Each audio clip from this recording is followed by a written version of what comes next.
zimwe zimwe zaterwa no kubura amazi zaragabanutse. Tubajije n'umuganga avura umuganga serukira ivuriro ry'Imacyazo aratubwira ko ingwara yahora abona mu banyabutega zarangiye. La province de Bujumbura semblait avoir été oubliée quant au développement socio-économique. Le relief accidenté de ces collines présente un désavantage dans le développement de la province.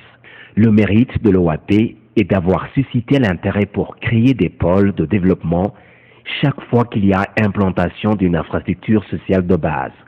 Une fois qu'on a commencé à mettre en œuvre une activité de développement dans une localité quelconque très enclavée, on a constaté que des initiatives autres de la population ou bien d'autres intervenants suivent l'évolution de cet endroit qui était auparavant enclavé en un centre à la longue de développement des activités de grande envergure. Les travaux de construction des infrastructures sociales sont prioritairement exécutés par les communautés bénéficiaires. Cela pour deux raisons. Les ouvriers perçoivent des revenus qui rehaussent le niveau de vie de leur famille. Ensuite, cela permet à la communauté de s'approprier de leurs infrastructures. Uravye rero ingene twakoze iri shure tukikorera ibikoresho biva hari Imacyazo hafi kibarabara tukabizana ku mutwe gushika ngaha. Uravye ibi bikoresho vyakoze iri shure nta na kimwe abanyagihugu bigeze batangira amahera ngo kize ku mahera, nibo bagikora n'ubwira bwabo kugira ngo turonke iri shure.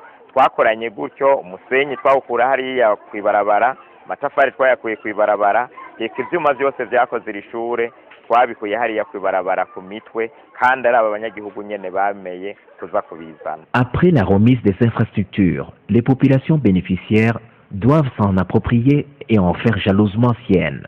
Nous avons très bien travaillé ensemble, la collaboration a été vraiment totale parce que d'abord on faisait une réunion, on nous disait le programme, le projet à présenter à notre communauté, on étudiait ensemble, on intériorisait ça, on préparait la population et les travaux suivaient. Par exemple, la construction des écoles, les communautés contribuaient à chercher les matériaux locaux pour s'approprier de l'école et on formait déjà les communautés qui vont suivre et les travaux et l'encadrement au niveau de l'école après même les constructions pour l'entretien des infrastructures. Premier pilier très important, ce sont les communautés. Et les communautés se traduisent dans des associations qui ont déjà qui ont déjà compris le système d'autopromotion, les valeurs d'autopromotion dont la plus importante est la justice sociale.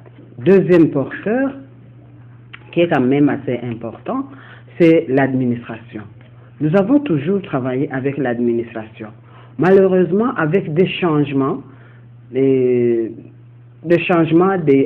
la tête, mais quand même l'administration a été toujours notre accompagnateur sur le terrain, surtout dans le domaine de la mobilisation. Troisième pilier, nous avons toujours travaillé avec des partenaires étrangers, des bailleurs des fonds. Nous pensons qu'après notre départ, il y a des moyens que les communautés ne vont pas avoir. Mais nous avons déjà commencé à leur montrer le système d'accéder à certains moyens de travail. Par exemple, les mettre en contact avec les banques.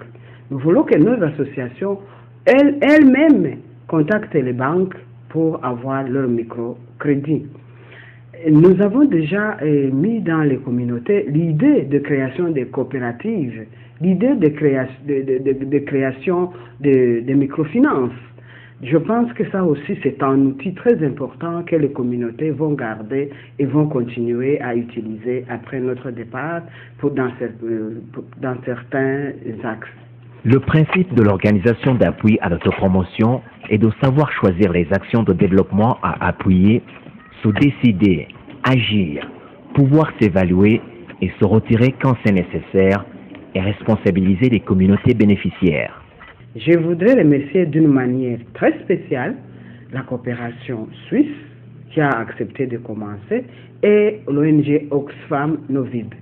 Vous savez que la province de Bujumbura rural est restée longtemps en phase 4, mais ses partenaires ont accepté de continuer à financer les activités, ont accepté de nous accompagner.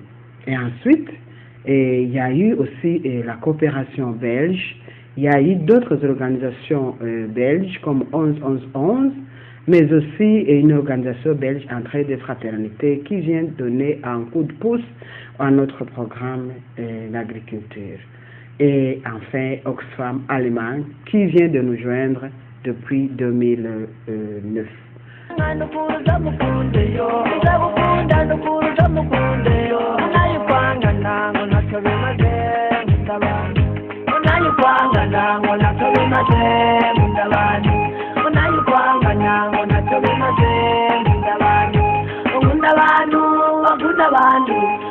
Abantu bayaga mahoro kuko nayo kwangana ngo naco bimaze muri abantu.